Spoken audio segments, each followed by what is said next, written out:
Mais pendant que mes amis faisaient des boules de glace ou travaillaient dans des fast-foods pour avoir de l'argent à dépenser, je galérais pour essayer d'aider ma mère à payer les factures. Je pensais que j'allais avoir un autre été ennuyeux, mais mon travail va vous faire perdre la tête.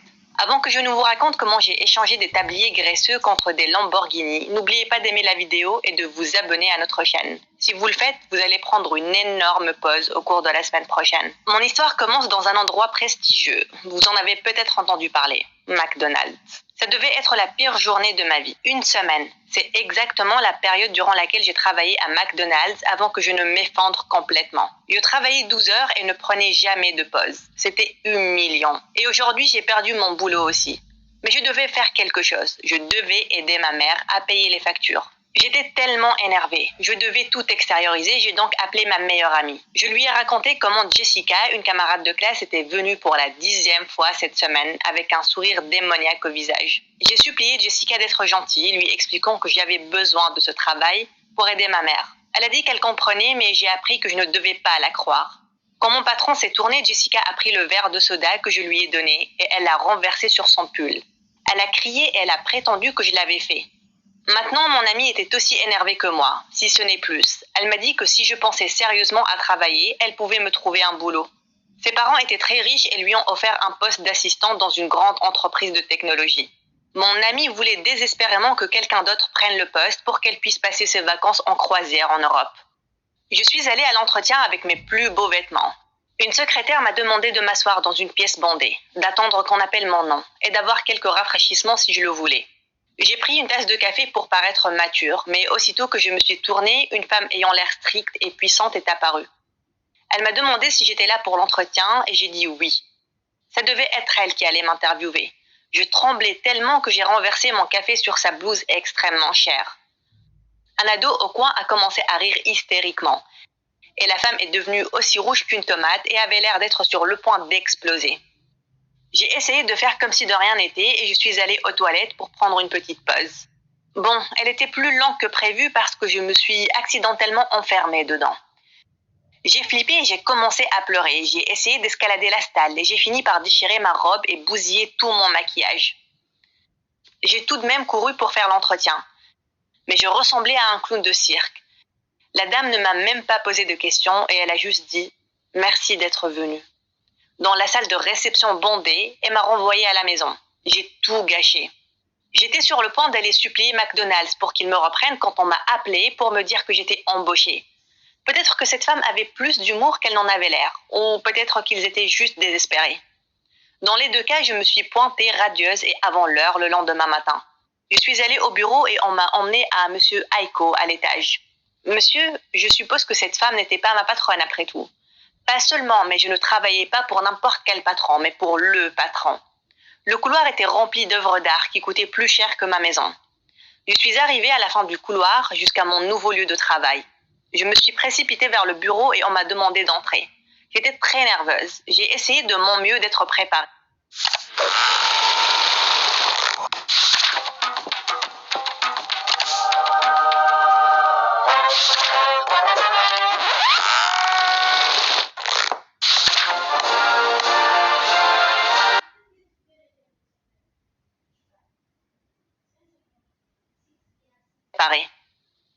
Disons que rien ne pouvait me préparer à ce que j'allais découvrir. Je suis entrée et j'ai vu le même ado de la salle d'attente, jouant des jeux vidéo par terre. Il m'a regardé et il est devenu excité. J'ai demandé si j'étais au bon endroit et il a dit oui. Je lui ai dit que je ne comprenais pas sa réponse. Tu étais hilarante. Donc, tu as fait en sorte que ton père m'embauche parce que tu penses que je suis rigolote. Il s'est vraiment vexé. Mon père, j'ai bâti mon entreprise. Mais tu es juste un enfant, j'ai dit. Un enfant, j'ai 16 ans et je suis un milliardaire autodidacte. Vous voyez, il m'a expliqué comment il avait écrit le code d'une application ayant vraiment réussi. Maintenant, il dirige l'intégralité de l'entreprise de technologie qu'il a bâtie durant sa première année de lycée. Pendant tout le temps qu'il me parlait, il me prenait de haut, puisqu'il me prenait pour une idiote. Genre, il y avait cette fois où il m'a demandé de voir la dernière mise à jour sur GitHub. Quand je l'ai regardée confuse, il a juste dit « Désolé ».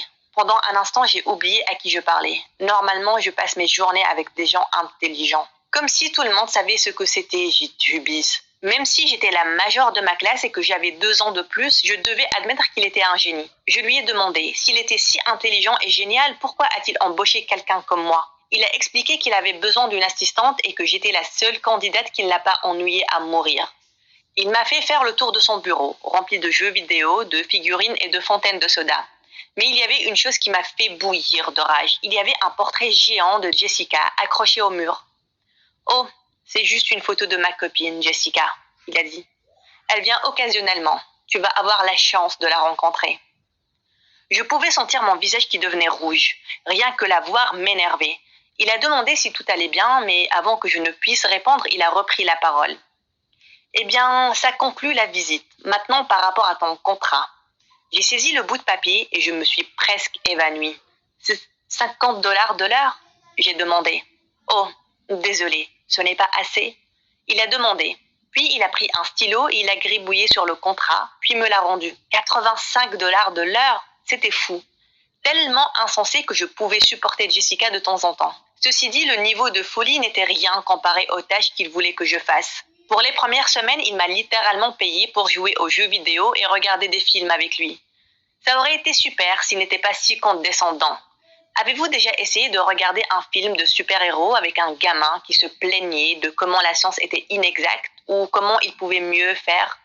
C'était exténuant. N'avait-il pas de petite copine pour ça?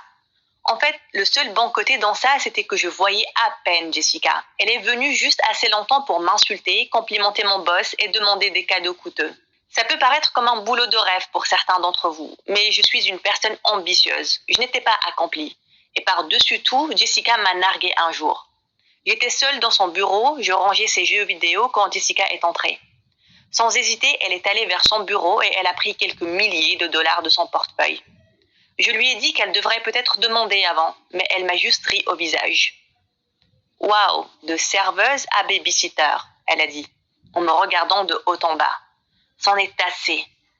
Quand il est revenu, je l'ai confronté par rapport à la raison pour laquelle j'étais là en premier lieu. Il n'avait l'air d'avoir besoin de moi pour rien du tout. Il s'est avéré que ses parents l'ont obligé à le faire puisqu'ils ne lui faisaient pas confiance tout seul. Ses parents ont envoyé quelques-uns de leurs employés pour travailler dans son entreprise. Avoir ces vieilles nounous et ses gardes du corps dans son bureau l'a fait sentir comme un enfant. En plus, il était convaincu qu'ils étaient des espions. Ses parents lui posaient des questions sur des erreurs qu'il a faites dans l'entreprise alors qu'il n'était même pas là pour les voir. M'embaucher était sa première vraie décision. Je lui ai dit que j'avais besoin de sentir que je faisais vraiment quelque chose autre que de passer le temps. Il avait l'air déçu, mais il a accepté de me laisser avoir quelques corvées d'assistanat en plus. Pour ma première responsabilité en tant qu'assistante, tu dois probablement savoir que Jessica prend de l'argent de ton portefeuille. Là, toute personne normale aurait au moins été énervée, mais il a agi comme si tout était normal. En fait, il est devenu super défensif par rapport à tout ça. Il m'a dit que c'était comme ça que les relations marchaient. Et j'aurais pu le savoir si seulement j'avais été amoureuse avant. Quel idiot! Il est peut-être un génie de 16 ans qui dirige une entreprise de plusieurs milliards de dollars, mais c'est un vrai idiot quand il s'agit du monde réel. S'il n'était pas un tel imbécile, je me serais peut-être senti mal. Presque. Je savais que les enfants riches étaient des fois délirants, mais j'ai tout de même été surprise par quelques-unes de mes responsabilités. Comme cette fois où il m'a envoyé à l'épicerie pour un paquet d'M&M's et il m'a donné $100. Une autre fois, il m'a donné $50 pour aller lui chercher une banane du marché local. Le pire, c'est que Jessica l'encourageait. Elle lui a demandé $500 pour du lait. Et il les lui a donnés. Quand je lui ai demandé quel type de lait coûtait la moitié de $1000, elle m'a dit qu'il était organique. Il était clair qu'il n'avait aucune idée combien les courses coûtaient avec Jessica qui lui mentait pour avoir plus d'argent. Je pouvais voir pourquoi elle n'avait plus besoin d'avoir des boulots d'été. Ce qui était encore plus fou, c'était combien coûtaient les choses qu'il s'achetait pour lui-même. Ses chaussettes, à elles seules, coûtaient $400 la paire. Et il les jetait simplement quand il en avait fini. Je lui ai demandé pourquoi il ne lavait pas simplement ses vêtements. Et il a dit que c'était dégueu de remettre des chaussettes et des sous-vêtements. Même si ses commentaires étaient presque comiques, son privilège le rendait très agaçant. Il ne comprenait pas comment les gens étaient sans abri ou coincés avec leurs dettes. Je ne comprends pas pourquoi il ne trouve pas simplement du travail. Il était très arrogant et horrible. Il s'attendait à ce que tout le monde fasse ce qu'il voulait, juste parce qu'il leur jetait quelques billets.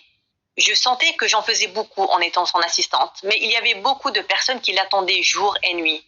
Plus on devenait proche, plus je réalisais qu'il n'avait aucune idée de comment faire les choses seul. Je n'oublierai jamais le jour où il m'a demandé de lasser ses chaussures. J'ai carrément ri. J'ai demandé comment il ne savait pas lasser ses propres chaussures. Sa réponse? Je ne sais pas. Comment es-tu coincée à McDonald's si tu étais si intelligente? C'était l'un des moments où j'allais tout arrêter, ici et maintenant. Le même jour, j'ai postulé pour presque 15 postes dans le coin. Il m'a appelé pour un entretien le lendemain. Je pensais qu'il allait s'excuser pour son attitude. Au lieu de ça, il m'a dit qu'il avait dit au PDG de tous les postes auxquels j'ai postulé de ne pas m'embaucher. J'étais tellement énervée. Il me forçait à choisir entre lui et McDonald's. Il était très chanceux que j'avais désespérément besoin d'argent. Il savait comment me contrôler avec ça. Un jour, Jessica a débarqué avec une pile entière de papiers et lui a chuchoté quelque chose. Il avait l'air assez énervé, mais il l'a juste prise dans les bras et il est venu vers moi.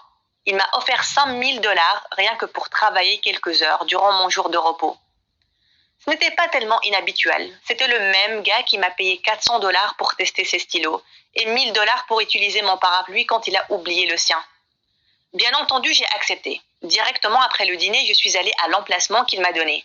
Je m'attendais à que ce soit un bureau ou quelque chose comme ça, mais c'était un manoir, son manoir. J'étais assez excitée de voir l'intérieur, mais j'ai presque eu le cœur brisé quand j'ai vu pourquoi j'étais là.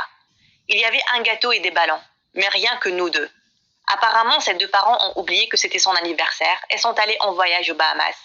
Il ne voulait pas rester seul, et j'étais sa meilleure amie. Je lui ai demandé où était Jessica, mais il a expliqué qu'elle lui avait posé un lapin à la dernière minute. Il a dit que c'était une autre urgence familiale, que sa grand-mère était à l'hôpital. Triste histoire, je me serais sentie mal pour elle si je n'avais pas vu l'Instagram de Jessica plus tôt. Elle était à Disneyland et n'essayait même pas de le cacher. Elle est passée pour lui donner ses devoirs de maison qu'il devra faire alors qu'elle était partie passer une semaine avec sa grand-mère. Il s'est avéré que ça arrivait chaque année. Ils n'ont jamais passé un anniversaire ou une fête ensemble. Pas seulement ça, mais il faisait tous ses devoirs. Je vois comment elle faisait pour avoir toujours de bonnes notes. Je ne sais pas si j'ai pris la bonne décision, mais j'ai décidé de lui montrer les photos. Il était déjà assez triste. Au lieu de ça, j'ai décidé que dorénavant, on allait vraiment être amis et que j'allais lui apprendre comment savoir quand les gens l'utilisaient. Même si j'étais désespérée, je ne pouvais pas accepter l'argent qu'il m'a offert pour venir ce soir. Ce n'était pas bien, même si je voulais les 5 000 $. Le lendemain, je me suis pointée avec un paquet d'M&M's comme un cadeau d'anniversaire en retard. Je me suis excusée de ne pas avoir pu apporter quelque chose de spectaculaire. Il a juste pleuré. Il avait vraiment l'air d'un adulte dans ses costumes chics et ses voitures chères. Mais le voir pleurer pour des M&M's lui donnait l'air d'un enfant. Je l'ai pris sous mon aile comme mon petit frère. Il était juste un enfant maintenant et il avait besoin de ma protection. Je l'ai présenté à quelques-uns de mes amis pour qu'ils puissent interagir avec des gens ayant moins de 65 ans. Il était très excité d'avoir des gens qui, pour la première fois de sa vie, étaient presque des amis. Mais ça l'a aussi rendu très vulnérable. Je me suis donc assurée qu'il garde sa fortune un secret et de fréquenter les gens comme un enfant normal. Il avait l'air d'aimer ça, mais une nuit, tout a changé. Vous voyez, il traînait avec mes amis et moi quand Jessica est rentrée de chez sa grand-mère, aka Disneyland. On s'amusait, mais après avoir délaissé son téléphone durant 1 heure, il avait 35 appels manqués et plus d'une centaine de messages. Apparemment, alors qu'il était occupé à s'amuser avec nous, il a oublié d'envoyer l'un de ses devoirs d'été. Elle était livide. Même si j'ai essayé de lui dire qu'il n'a rien fait de mal, il avait l'air très triste et il est parti tôt. J'allais lui poser des questions sur tout ça le lendemain au travail, mais il m'a envoyé un message me demandant de ne pas venir. Après une semaine à me demander de ne pas venir, j'ai pris les choses en main. Je suis allée directement au bureau et je me suis retrouvée au milieu d'une bagarre entre lui et Jessica. Quand je suis entrée, elle a immédiatement demandé ce que je faisais là. Je pensais que je t'avais dit de la virer. Elle a une mauvaise influence. Elle a crié. Mon patron avait l'air tellement mal à l'aise et il a dit qu'il ne voulait pas me renvoyer. Donc elle est sortie en me laissant avec mon boss, seul. Encore une fois, il s'est assis et il a pleuré. Il y a eu beaucoup de larmes durant les jours qui ont suivi et j'ai fait tout ce que je pouvais pour le conforter, même si c'était en dehors de mes heures de travail. Je l'ai fait promettre de ne jamais la reprendre parce qu'elle l'utilisait. Il était d'accord, mais puis il a tout ruiné en un instant. Il s'est penché et il a essayé de m'embrasser. Je l'ai repoussé et je lui ai dit que je le voyais comme un petit frère uniquement. Il avait l'air très embarrassé. Je suis partie et je ne suis pas revenue. Heureusement, j'avais économisé assez d'argent pour m'offrir une virée shopping. J'étais hors de la ville quand je les ai vus. Mon pire cauchemar. Lui et Jessica en train de marcher dans la rue. Lui tenant une tonne de sacs Gucci et elle lui criant dessus. Elle disait comment il était pathétique et comment elle pouvait toujours mieux faire. Je pensais à les ignorer, mais c'était comme regarder une sorcière harceler mon propre frère. J'ai couru vers eux et je lui ai crié dessus pour être une telle abrutie. Je lui ai dit qu'elle devait se considérer chanceuse que quelqu'un puisse la supporter, encore plus si c'est un super gars comme mon ami. Elle lui a demandé de la défendre, mais même moi j'ai été choquée de ce qui s'est passé après. Il lui a demandé de partir. Elle lui a dit qu'il allait le regretter et elle est partie. Elle a essayé de prendre les sacs Gucci d'entre ses mains, mais il me les a donnés. Il m'a remercié de nouveau et puis il a fait quelque chose qui m'a assez irritée. Il m'a donné un chèque de 100 000 dollars pour me remercier. Je l'ai déchiré devant lui. Je ne comprends pas, il a dit. Si tu ne veux pas sortir avec moi et que tu ne veux pas de mon argent, pourquoi es-tu si gentil avec moi? Parce que tu es mon meilleur ami. Il a presque pleuré juste là. Je ne pense pas qu'il ait été aussi heureux avant. Vous n'allez jamais croire ce qui s'est passé après. Il m'a viré. Mais ce n'est pas du tout ce que vous pensez. Vous voyez, il a décidé de m'aider avec mes études pour qu'un jour je puisse le rejoindre. Je l'ai invité à dîner chez moi. Quelques repas faits maison feraient des merveilles pour lui, j'en suis sûre. Aussi contente que je fusse de le voir être un enfant, c'était un supplice de devoir le dissuader d'acheter un cadeau coûteux pour ma mère. Il avait un long chemin à faire, mais il apprenait. Maintenant, des années plus tard, on est des partenaires à 50-50. Il est le cerveau et c'est là que j'interviens pour diriger notre business. On est le meilleur des deux mondes et notre business est plus